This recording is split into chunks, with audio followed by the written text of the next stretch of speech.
The interview you're about to watch is going to completely change your emotional patterns, and it's not just going to help you move through them and heal them, it's going to help resolve the emotional patterns that keep showing up in your life over and over and over again. But before we get into the episode, I did want to disclose to you guys that my audio, unknowingly to me, was not connected correctly and therefore sounded absolutely horrible. But I barely speak during this interview. What I have to say is not what you're here to listen to, and Cedric's audio is absolutely perfectly fine. So his is where the messaging comes from. Please forgive me. Again, I am no exception over here to the Welsh mentality. Not everything goes exactly as we plan and isn't as perfect as we want it to be. So I am not going to let that stop me from sharing this episode with you.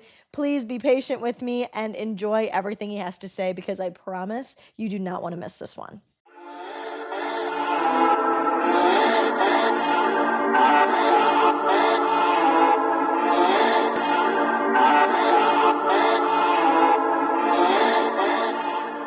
Hello, my Welsh family. Today's guest is someone who completely challenges the way we've been taught to think about emotions, healing, and resilience. Cedric Bertelli is the founder of the Emotional Health Institute and co-developer of Emotional Resolution, or EMRES, a neuroscience-based, body-centered approach that helps people actually resolve emotional patterns at their root instead of just managing them. His work shows that many of the reactions we think are personality traits or lifelong struggles are actually unfinished emotional responses stored inside the body, and that they can be clear.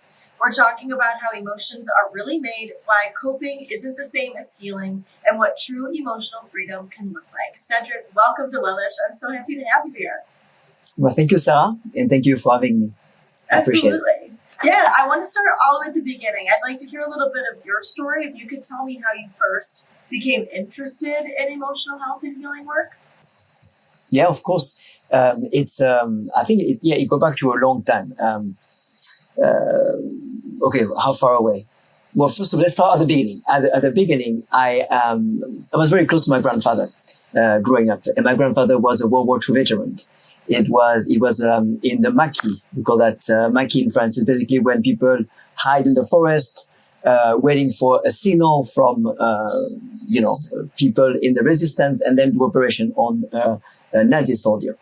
And after World War II, him and several of his colleagues, so to speak, of his friends, moved to France, south of France, to start a new life. And growing up, later on as a teenager, I should say, I always was quite fascinated how these men were able to live through the worst of life and still show such what we're going to call today resilience, right?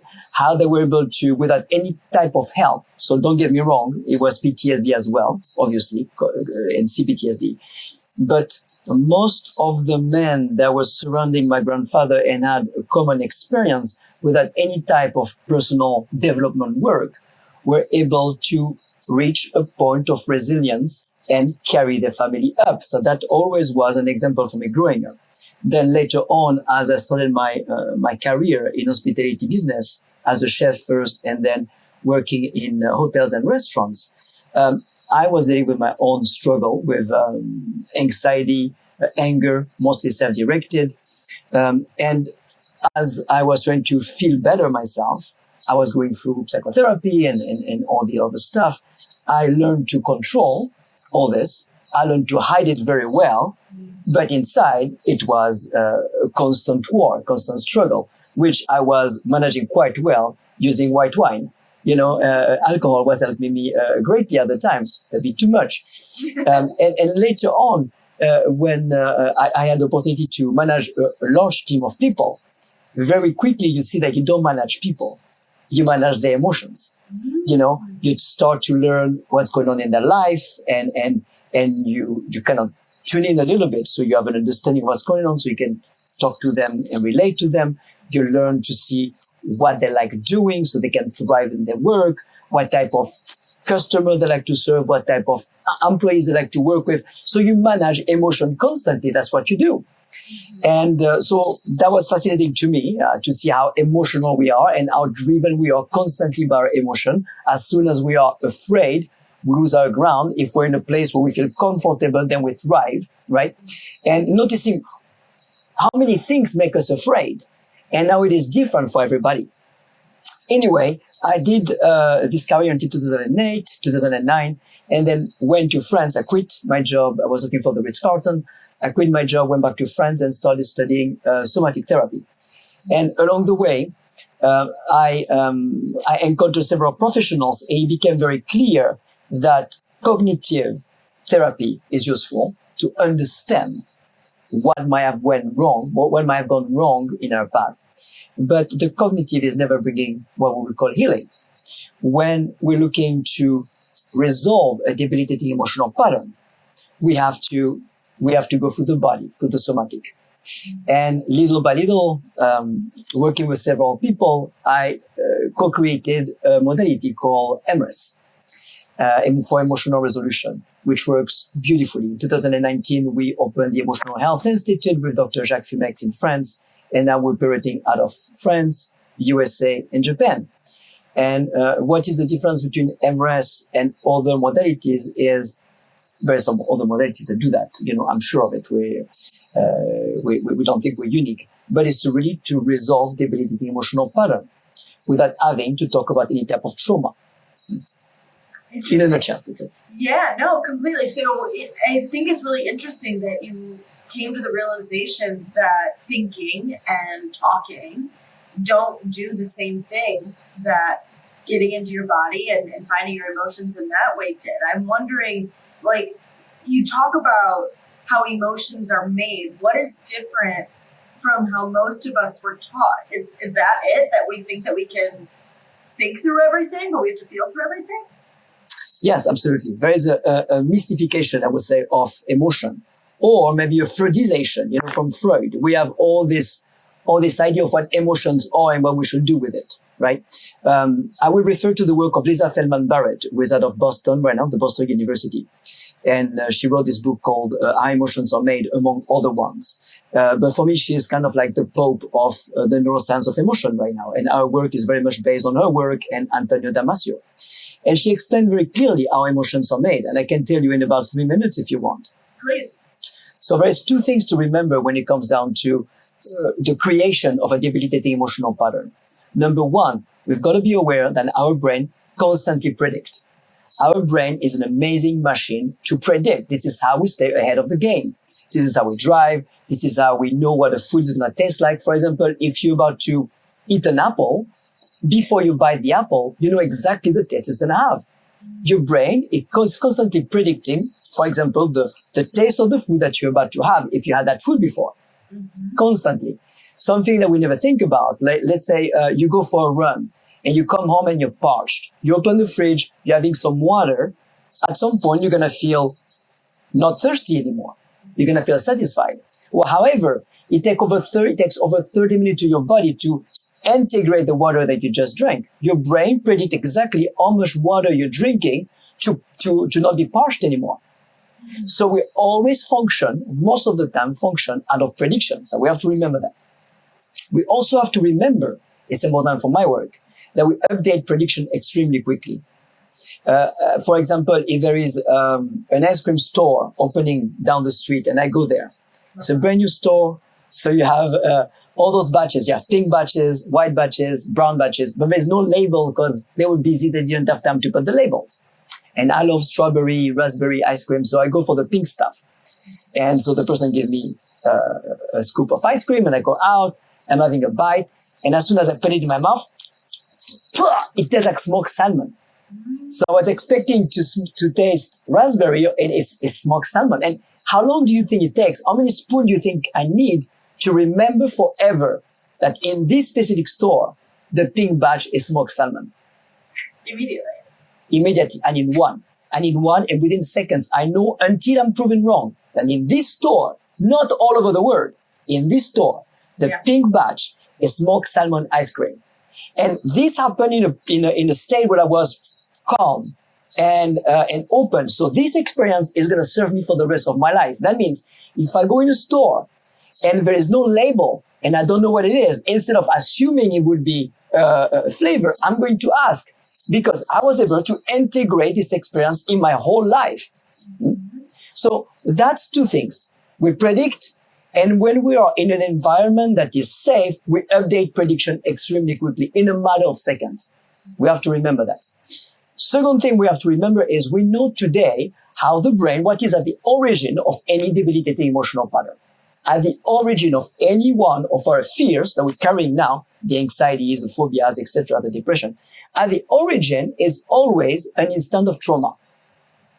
Now, what is a trauma? A trauma is an instant that holds too much stress, physical or emotional, for us to take on at the instant when we experience it. Okay. That's it. Okay. So within the first 1,000 days of our life, there are plenty of opportunity for trauma, right?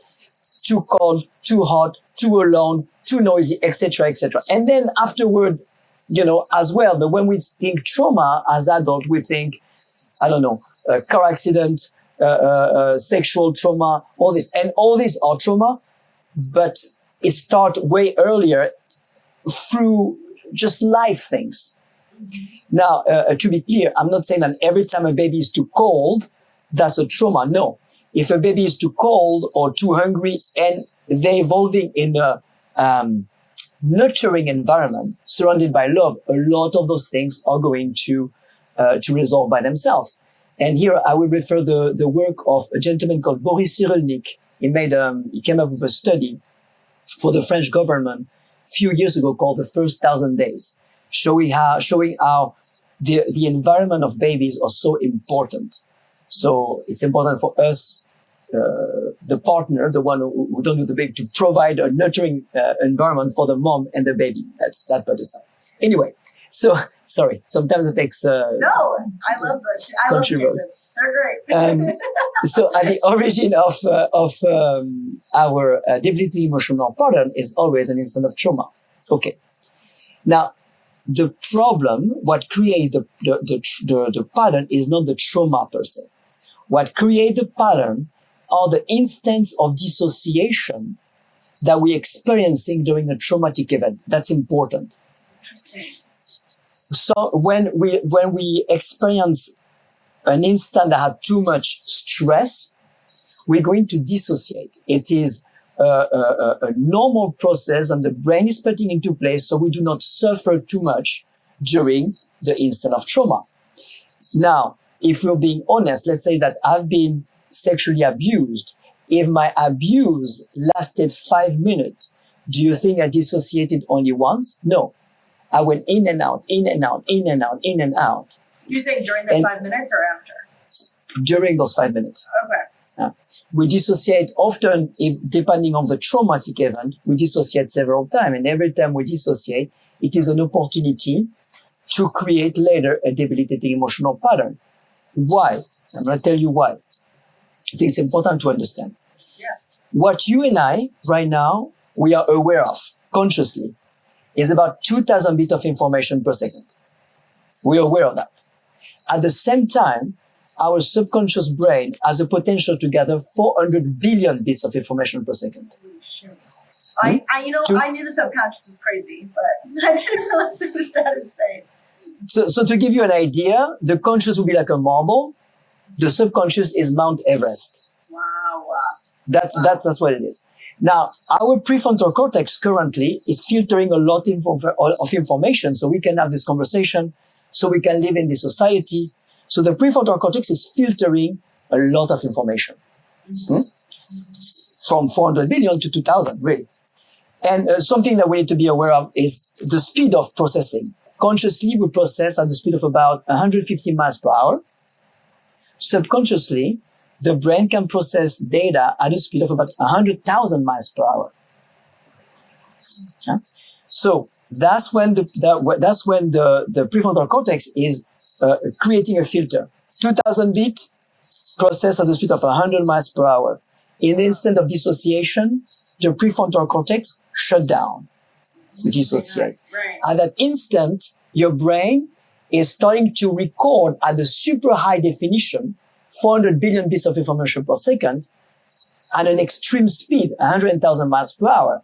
That means that your brain is going to gather all the information available around you in a very pragmatic way. What you see, what you smell, the shapes, the color, the situation in a non-linear, non-logical way, just a chaos of information. Your brain is also going to gather what physical sensations you're experiencing during this instant of dissociation. Are you with me?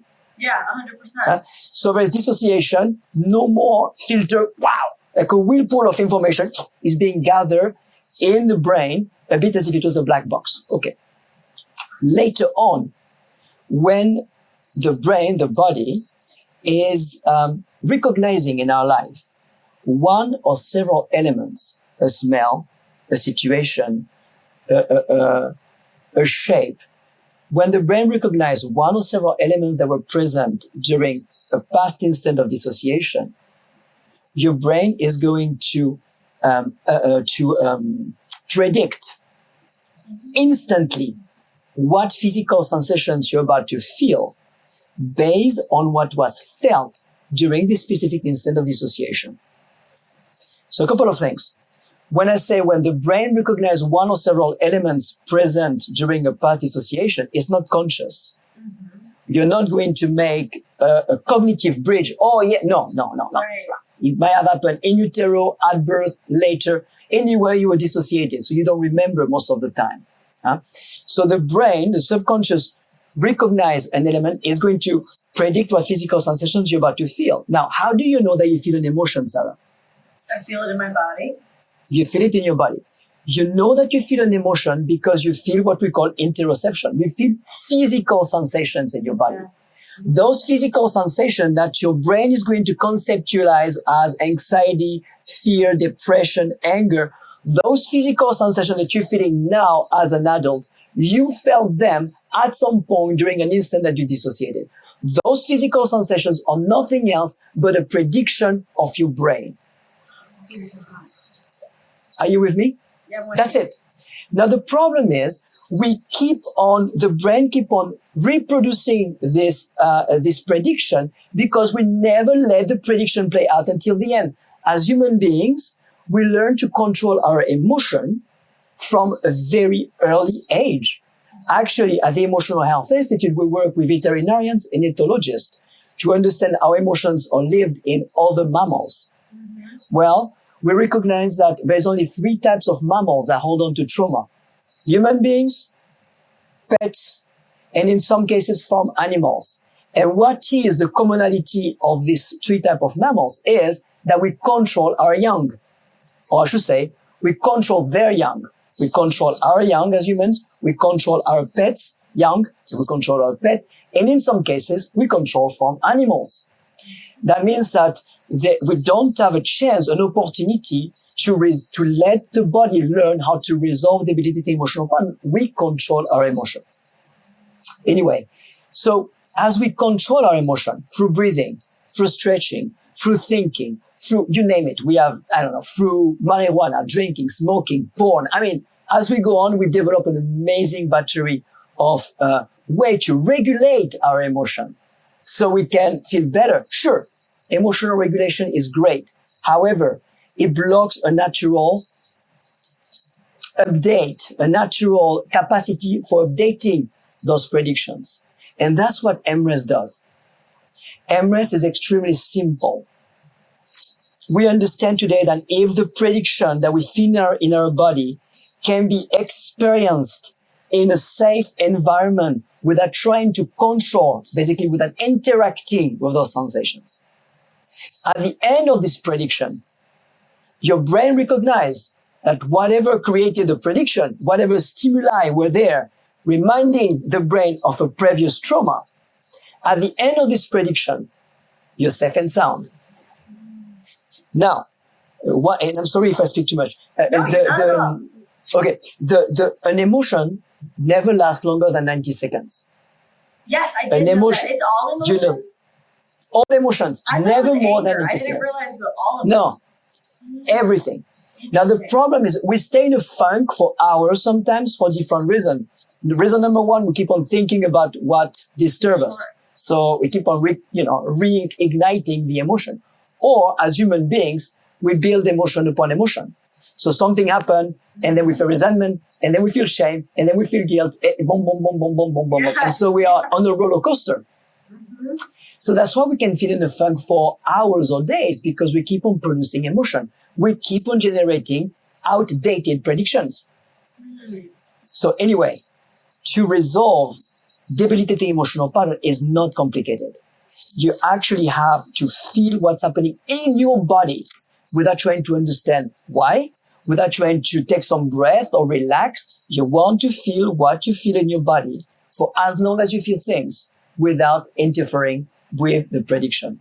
At the end of the prediction, at the end of the interoceptive prediction, your brain will recognize that you're safe and sound. Your prediction will be updated. Not for this one time, forever. What's interesting is that I feel like you would think that you're thinking things, you're processing what's happening in front of you, you're cognitively absorbing what's happening, and then you're feeling the emotion. But what you're saying is what's happening is that you feel the emotion, and it's your brain then labeling that feeling and creating that prediction and doing that. It's the feeling first, then the thought. Correct, absolutely. You're exposed, you have an interoceptive reaction, and right away, in a matter of a quarter of a second, you conceptualize it as an emotion, anxiety, anger, etc. Yeah. But in order for you to feel an emotion, you've got to feel sensations. Now, sometimes a thought can create an emotion, right? Sometimes you go into the rabbit hole and you keep on thinking about things, and then you have a thought, and the thought becomes a stimulus. Yeah. Okay. Right? Okay. Sometimes, let's say somebody who come to see me because they had a heart attack, and now when they're exercising, every time they feel pain in the chest, they go into panic. But the stimulus is physical as well. So a stimulus can be a thought, it can be something from outside, or it can be something physical. Interesting. Well, so what's the role then? I'm thinking about emotional patterns then, because that's how the emotion happens. And then obviously we create these patterns. So what's the role of those physical sensations in generating those emotional patterns? The role of the physical sensation is your brain predict that you're about to face a danger. Yeah. Right? Your brain finds a stimulus. Let's say I never met you before, okay? Mm-hmm. And we meet for work or whatever. And I see you, and as soon as I see you, there's something about you that I don't feel. I feel tense around you. Mm-hmm. I don't know you. I don't know you at all. But maybe it's a smell that I don't even recognize that remind my brain of a kid that used to bully me in the bus when I was 5. Maybe it's the way you stand that remind my brain of a teacher that used to be abusive to me. Who knows? Mm-hmm. But I come in contact with you and I feel tension. I'm not going to say, I feel tension. I'm going to say, it's something about Sarah. Mm-hmm. I don't feel like she's a good person. I don't vibrate. Yeah, I don't vibrate. And this is nothing to do with you, but I'm going to make a story. Yeah. And this story is going to already negatively taint our relationship, right? We're never going to do business together. Right. We're probably never going to be friends just because of something is completely subconscious. Yeah. Now, if when I feel tension in my body, I step away from you and I feel the sensations in my body and I feel them change without interfering with them. At the end, chances are when the sensations are gone, if I go back and interact with you, we're going to feel neutral. I'm going to feel neutral. Interesting. So to answer your question, what is the purpose? Your brain constantly tries to save your life. So your brain recognizes a stimulus, but the stimulus is not congruent with your current reality. Mm-hmm. A lot of our fears are not congruent with our current reality. Mm-hmm. They are based on past experiences, past references. Mm-hmm. So all we do with MRES is updating this prediction so that we can feel the emotions congruent to our current ecosystem, to our current reality. And that's why emotional reactions feel way bigger than the situations that are in front of us sometimes? Correct. Interesting. Because for your brain, it's not what's happening now. This is a point of reference from what happened a long time ago. And again, we're going to make up stories of them. I feel this way because we found excuses sometimes why we feel that way. We found good reasons. Most of the time, they're good reasons. But the fact is, it doesn't matter what happened in the past. We can learn from what happened viscerally, exactly like the ice cream, you see, and carry it as an information without being overwhelmed by it. Well, Because yeah. No, please go ahead. No, go ahead. I was just gonna say, like, I think of the people that think this is just how I am. I'm just an anxious person. I'm just a reactive person. I shut down. I'm a people pleaser. Whatever. And so I guess I'm curious about that difference. Like, how do you see the difference between that this is who you are and this is your personality, and that it's really just unresolved emotional patterns? It's a great question. And you're right. A lot of people think, yeah, I'm an anxious person, I'm an angry man. It doesn't exist. An anxious person doesn't exist. An angry man doesn't exist. We're just afraid.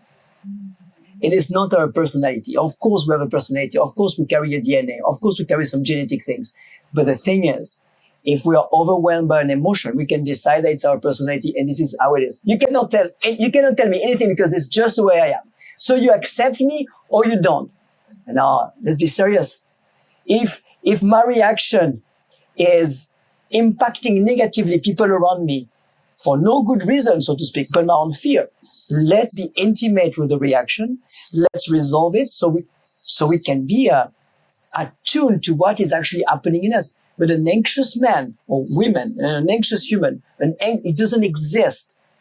We are that way because something happened to us, or because we witnessed, very early our parents were angry. What happened between 0 and 6 years old is recorded in the brain as normal.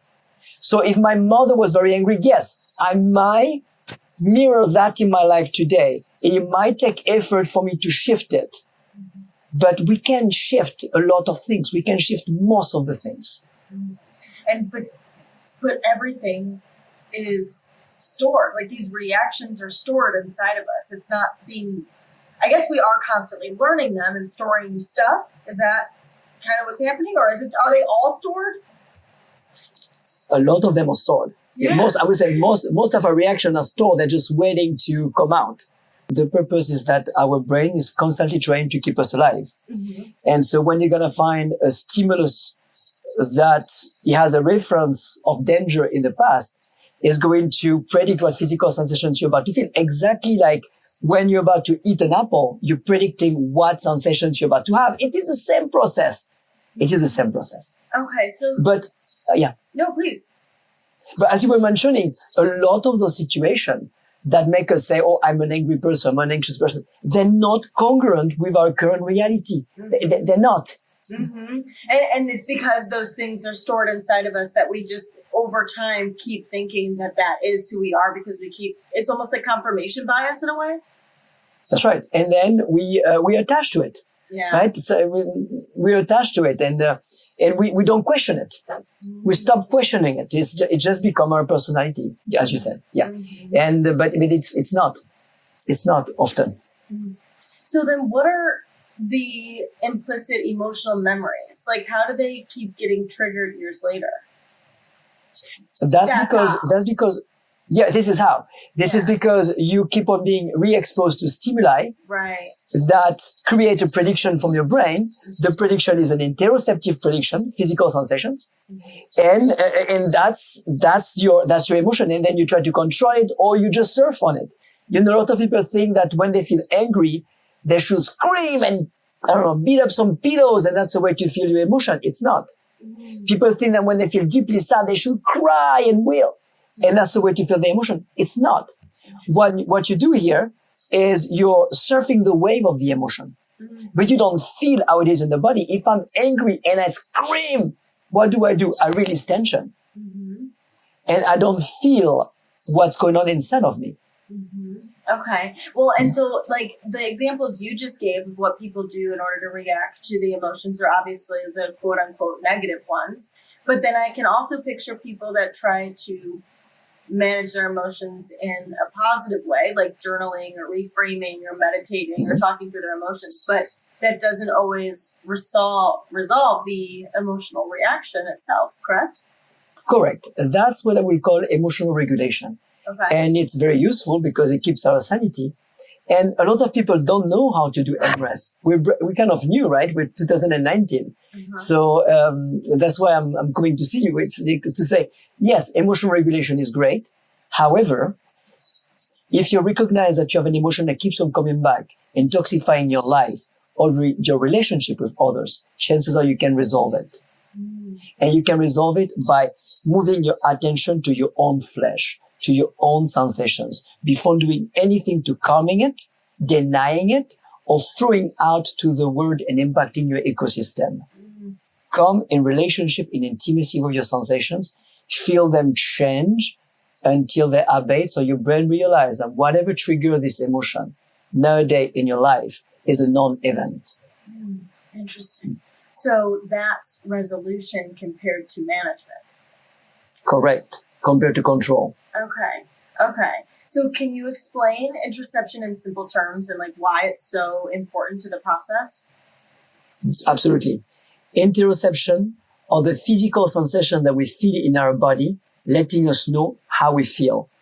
The interoception are managed by a part of the brain called the insular cortex.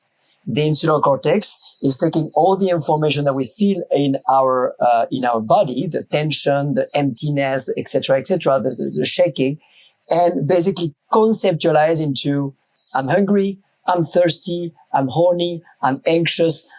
That's what interoceptions are, the physical sensations letting us know how we feel. Interesting.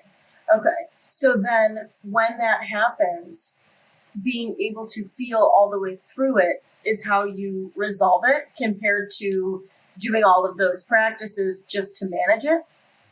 Correct, absolutely. So two things to remember is when the key is to enter with your attention, your sensation, as soon as you realize that you feel an emotion. Because if you wait an hour or if you wait 15, 20 minutes, chances are it's another emotion that builds upon it, or who knows. The key is to, when you start feeling in a funk, to not trying to control, but to stop, move yourself if you have to in a place where you feel safe, right? It can be the bathroom, it can be your bedroom, it can be just, where you feel safe. And you're going to close your eyes. Now, closing the eyes is important because it's going to show you if you feel safe or not. The people close their eyes to meditate. But here is not the purpose with MRES. The purpose of closing the eyes is to see if you feel safe or not. The first sign of fear in a mammal is that we stop blinking. Like a dog, a horse, us. When we're afraid, we stop blinking. I can picture that. So if you're in a place where you cannot close your eyes and feel safe, it shows you that your body, your subconscious doesn't feel safe. You need to remove yourself from the situation and, go outside, something like this. So you feel a funk. As soon as you recognize it, you close your eyes, make sure you feel safe closing your eyes. You don't want to peek or anything. And then you're going to pay attention to the physical sensations in your body. You're going to want to pay attention to 2 to 3 sensations at once, not one. Because if you only pay attention to one sensation, there's room in your mind to think about other things. No, you want to overwhelm your cognitive with the sensation. So you feel 2 or 3 sensations at once and you keep your attention on the sensations. Feeling is an intense action. If you stop feeling, you're going to start thinking and then you're not going to resolve anything. You feel the same way that if I stop putting intensity in my arm, my cup will collapse. It doesn't take much effort, but if I don't do it, it will collapse. Same thing. You've got to feel the physical sensations in the body. 2 to 3 at once. Now, the sensations are not going to stay static. They're going to start changing, evolving. So you might feel like you're asphyxiating. You might feel like you're going to vomit. You might feel tension in the back. Tension doesn't matter. You just feel. These are just memories. They're real, but they're just memories of a sensation that you felt in your past. I often tell my clients, these are ghosts. They just feel them. Nothing's going to happen. Feel them. It can hurt you. You were hurt by them at some point. You were felt that at some point. But nowadays, it's just a ghost. It's just a memory, an interoceptive memory. Feel it. If nothing's going to happen. You feel that that's going to last between 2 and 90 seconds. At the end, your body is going to feel calm. It's not going to be a firework at the end. This is not, I have nothing against Tony Robbins, but there's nothing cathartic about this work. There's no screaming. There's no crying. There's no jumping for joy. Not. There's sensations, tensions, discomfort, and then calm. That's Very it. subtle. It's very subtle because life is subtle, Right. right? It's like, look at a plant growing in the sidewalk. Does it scream, I'm coming out of the sidewalk? No, No. they just come out, wow, And it takes time. gracious, wow, graceful, wow, voilà. It's the same. It's an intense process, but it's gentle, it's respectful. So you feel the sensations until they abate. When they abate, you open your eyes. And if you know what triggered them, you re-expose yourself to the stimulus to notice that you're safe and sound. To notice that nothing comes up in your body anymore. Mm-hmm. It's interesting because I think that a lot of what we do is suppression without realizing it, by going and trying to do these managing tactics, because we think, like, let's use anxiety for an example. You have that fear come up, so now you recognize the pattern of those anxious feelings. So you think, okay, cognitively, I'm anxious. That's what's happening. Now you've got other emotions that are happening, that you're mad at yourself for being anxious. I'm going to pull my toolkit out, and I told myself I wouldn't do this anymore. So what things can I do to fix this? Instead of, like, almost, I want to say, be brave enough to say, what is it that is causing that anxiety to come up, and allowing yourself to sit with that and feel it, move through your body, and then wait for that call. You said the word, it takes bravery, it takes courage. Right? It takes courage to sit in the discomfort of the anxiety. And not only to sit and watch TV, not only to sit and eat sugar, nothing wrong with all that, but I'm just saying that's what we do most of the time. No, to sit, that's right, and move all your attention in your flesh. I often tell my clients, it's like the hero journey, right? Let's say your emotions are like dragons. We spend our life fighting the dragons, avoiding the dragons, trying to please seduce the dragons. The dragons will always run after us. You have to go in the mouth of the dragon. You have to go down the guts of the dragon. That's the sensations. And from inside, you will slay. Once you're inside the gut, nothing can happen. The scary part is to go through the teeth, get in, feel the sensations, feel them. Intensely for a matter of seconds. At the end, your brain will recognize that, wow, nothing happened. Those sensations are a prediction. That means that your brain is anticipating for you to feel those sensations because of some kind of danger. Well, there's no danger. You're not going to be struggle. Nothing's going to happen. You have to go through the experience of the anticipation to see that it's not happening so it can be updated. Interesting. So you talk about the myth of resilience. I want to know more about that. Can you tell me what you mean by the myth of resilience? Yes. Nowadays, resilience became like something that we should be, right? You should be resilient. Yeah. We say this town is resilient after a hurricane. Be more resilient. Find the resilience in you. Resilience is not something that comes from us. We cannot be resilient. Resilient is a term that was used first in farming. We talk about a resilient soil. What is a resilient soil? Resilient soil is a soil that was burned, maybe by a fire, that was cultivated too much. And the soil becomes resilient when we leave it alone. When lives come back by itself, the worms come back, everything is coming back in the soil. It is the same thing for humans. Resilience is brought by our environment. If we are in a situation, a couple, a child that has violent parents, or there is screaming poverty, there is hunger, there is drugs. If our surrounding is not loving and nurturing, resilience will not happen.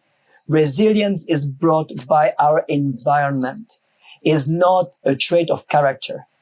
So telling somebody be resilient is like denying that they're suffering and putting something on top of them, saying, you know what, be more resilient. What does that mean? It's get over it. It's just ridiculous. Resilience is something that happens naturally through the surrounding. And what is it? It is having good friends, having people who love you, surrounding yourself with nature, if it's your thing. But resilience is something that comes through our environment. So if we have people suffering around us, the least that we can do, or what we can do for them is to offer them an environment that is supportive, that is loving, nurturing. Yeah. What would you say to a person that felt like proud of their resilience, that felt like they have endured a lot and that they've come out on top and they've been able to work through it and they're a better person for it? Yep. I think they're great survivors.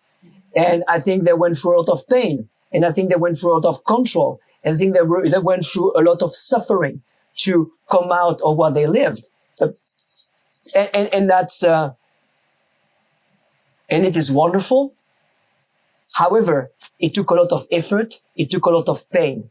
And you know what we see now more and more through studies is that children that have a tough childhood, you would think they're more resilient. No, actually the resilient children are the children that have had a loving childhood, a nurturing childhood, because the brain knows that you don't have to be constantly in survival.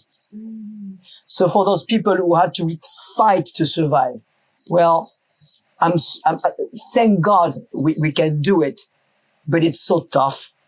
It's so tough. And they should be proud of it. Absolutely. Be proud of it, but don't be too attached. You don't have to be this tough guy. You don't have to always fight for everything. No, you had to, but maybe not today anymore. I was just going to say, it's the pushing through, because I'm thinking pushing through emotional pain, we always think makes us stronger. But what you're saying is that it almost makes us more disconnected. It makes us sicker. Yeah. It makes us sick, and we have to do it often. We have to do it, but it makes us sick. I mean, it makes us sick. You know, I often tell my client as well, I say, we keep on dying from events that we survived a long time ago. You know, we survived, like, think about people in the military. They survived hell.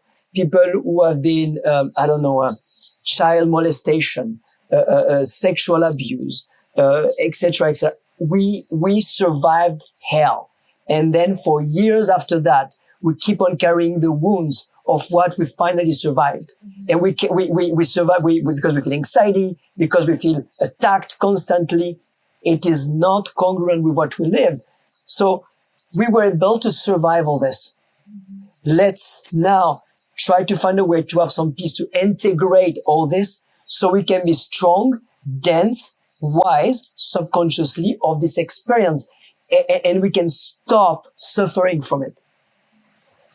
Interesting. What is the difference then between like true emotional capacity and just getting better at tolerating distress? Well, we become, a lot of us become very good at tolerating distress, and we become very good at tolerating what's not tolerable, really. And because it's society, because that's the way we grew, that's the way we got educated, etc., etc. As I would say, every time you feel like you have to control yourself or a situation, and it's not a life or death situation for you, your children, or people that you love, every time you feel like you have to control yourself or the situation, question how you feel. Go inside and see if you feel tension. Resolve these tensions. Always question how you feel. I've been doing emotional resolution for a long time in myself, and I still feel things to resolve often because our ecosystem constantly change. Also, doing emotional resolution doesn't mean that you don't feel any emotions. That means that you're going to feel the emotions that are congruent with what's happening now. So if you see something sad, you're going to feel deeply sad. If you feel something upsetting, you're going to feel upset. It's about feeling the emotions that are held by the present. So often, we are stolen of today's perspective, today's experience, because we are overwhelmed with emotions from the past. And so if I play with my kid who is 5-year-old, and instead of feeling joy, I feel afraid because I'm afraid she's going to fall. Because of my fears, I'm going to make her afraid. But it's not congruent. I'm wasting my joy with her, and I'm wasting her own joy too. I was going to ask you that. Like, when someone resolves that emotional pattern, that's what changes then? Is that instead of when you're, because I love that you clarified that you're always going to feel emotions, things are always going to come up, but you're impacted by the feelings that are happening now, today, in that moment. Not like, okay, this is upsetting, but this is also reminding me of when I was in this horrible situation. That's right. And we don't think this way, right? If I feel afraid because my daughter is working on a little wall and she's completely safe, I'm here. If I feel afraid, I think that I'm wise. No, I'm afraid because what she's doing is creating fear in me and I'm not present with her. I'm only present with my fear now. So a lot of time, our own debilitating emotional pattern, outdated prediction is taking away the presence, the attention we can give to the loved one because we're trapped in our own fear and we try to control us or what's happening out there. So we're not present. Yeah, completely. What then how then does it impact other areas of our life? Because I'm sure it does. Like, what are some examples of shifts people would experience after they find the resolution? Like, I could picture relationships change, confidence changes, boundaries change, anxiety, all of the things. All that. Yeah. In your relationship, depending on, we all have different wounds, right? We all have different DNA, different families. We were educated a different way. We all have our own histories with our own traumatic events, our own fear. So it's going to be different from all of us. But I think the baseline, if there is no danger, actual danger around us, the baseline is joy. So what is joy? Joy is not happiness. Joy is contentment, neutrality. So we are open to whatever emotions comes our way. And that comes in every realm of life. Family, health, work, money, everything. Right? Yeah, completely. So then how would you redefine emotional health? That's a good question. How do I redefine emotional health? I think for me is questioning every time I feel something. If I feel in a funk, if I feel afraid, if I feel anxious, if I feel angry, and there is no quote unquote good reason for it, right? If there's no actual danger for me or my loved one, I'm going to stop and make a priority to become intimate with those sensations to see if anything resolves. If it's not a debilitating emotional pattern, it's not going to resolve, right? You cannot update predictions that are not predictions. So make yourself a priority. Before you try to control yourself or others, feel and try to resolve whatever is crunchy inside of you, whatever might be an outdated prediction. It's like brushing your teeth. It's non-negotiable. You don't feel well before doing anything, before taking any action. Again, except there is a danger, obviously. Before taking any action, before screaming, controlling, stop in the stomach of the dragon, so to speak. Resolve, and then you act. For me, it goes with 3. Accept what you feel, adapt, and act.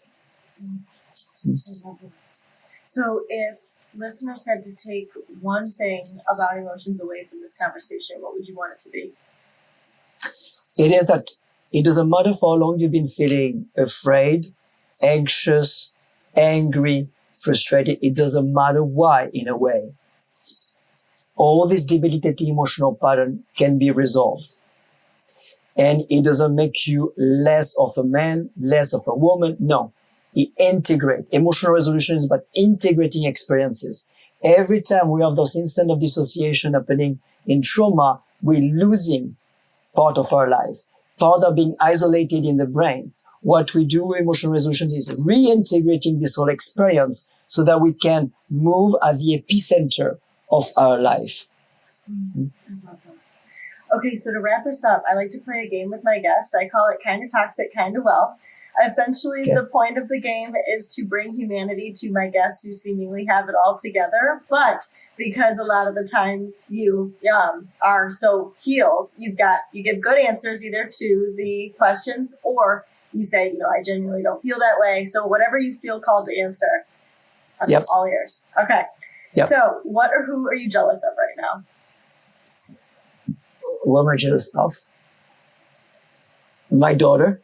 My 4-year-old, because she lives most of the time in joy, I would say. And when I was her age and on, I was an anxious child. And I'm jealous that I was anxious or angry or afraid most of my childhood and my teenage years. And I recognize that still today, I have 2 kids. One is 14, one is 5. I recognize today that in situation when they feel relaxed before an exam, where they're comfortable among their peers and jovial, I feel jealous, and I should resolve that because it's not healthy at all. But I still, if I'm being very honest, I am jealous. I love that answer.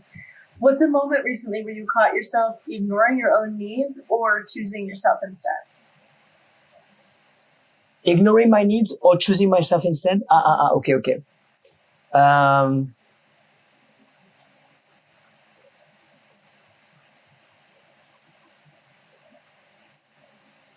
Well, it's difficult. I guess with the kids as well. Maybe when we do things for them, but it's there's no other.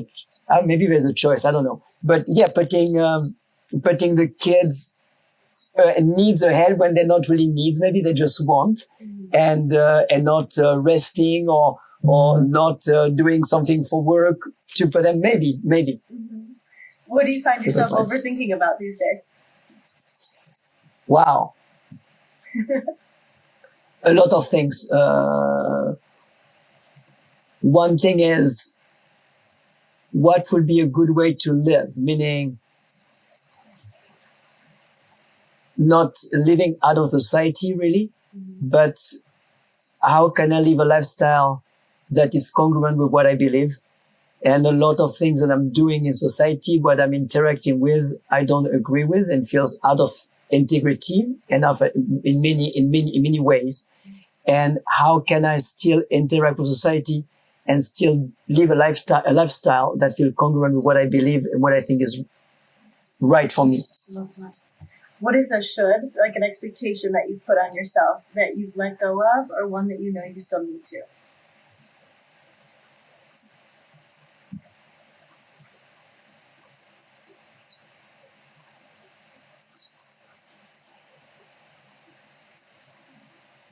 Okay, maybe I don't know if I answer your question, but what is it to be a good man? Like I should be a good man. What does that mean to be a good man in my relationship, as a father, as a practitioner?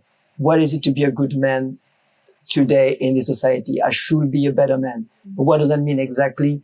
Maybe that. I love that answer. What's something that makes you quick to get annoyed or angry?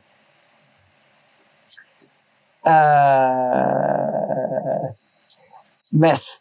I maybe a little OCD, but it's like when people don't clean after themselves, when they litter, and they don't care really for their surrounding, or that still trigger me, and I should probably do some work on that. I again, you say healed, I'm far from being healed. Trust me, ask my wife. I mean, there's no doubt. But yes, I think.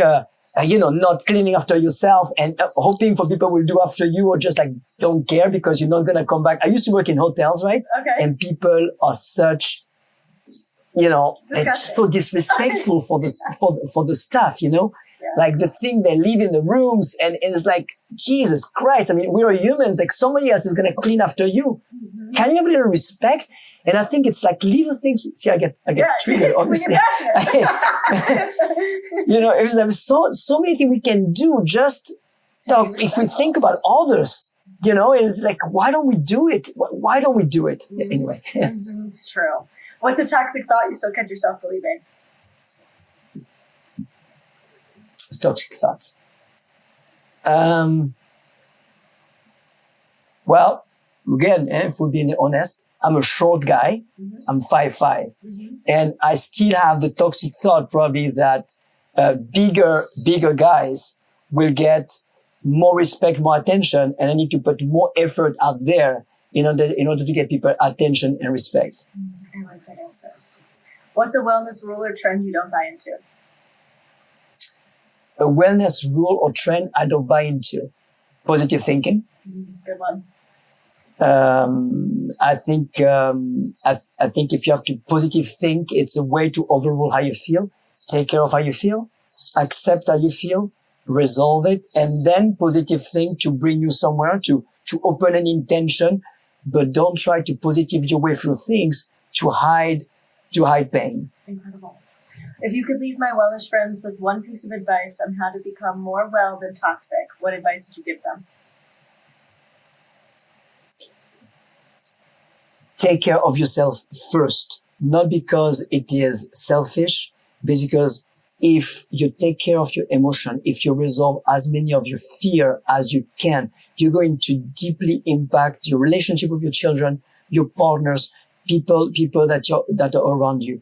If we keep on moving in life through fears, look where we're at. Look where we're at. It's a mess. Doesn't matter where. Doesn't matter what continent. It's a mess. We have to take care of our fears so we can be a better examples for our children, ourselves, and we can take better care of yourself. One more thing is take care of each other. Do not forget yourself, but take care of each other's. You know, and then you can cut it if you want me to, if you want me to cut it short. No. There's this man, Jean-Paul Rességuier, is, a man that taught me a lot. And, he has a clinic in Brazil, in Salvador da Bahia. And he noticed that he worked with, indigenous in the jungle. And he noticed that since hospitals came closer to the jungle, which is good, right? It's good. Not no say everybody should have access to healthcare. But since that happened, he noticed that people in the villages stopped taking care of each other because they know that if something goes wrong, there is a hospital. And since this is happening, people are being sicker and not taking and more dependent on the medical system because we stopped taking care of each other.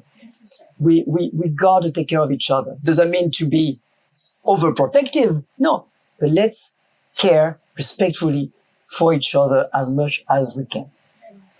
Amazing. Where can people find you and connect with you?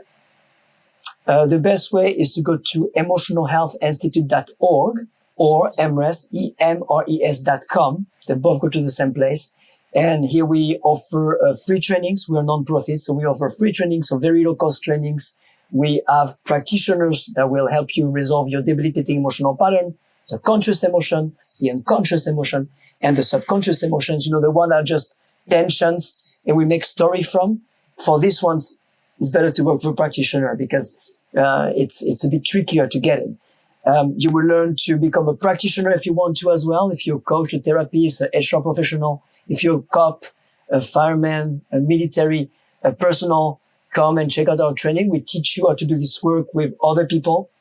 And you find the research as well and all the good stuff. Amazing. Cedric, thank you so much for all of this information. You were so incredible to talk to. I really appreciated everything you provided. My pleasure, and thank you for giving us a voice.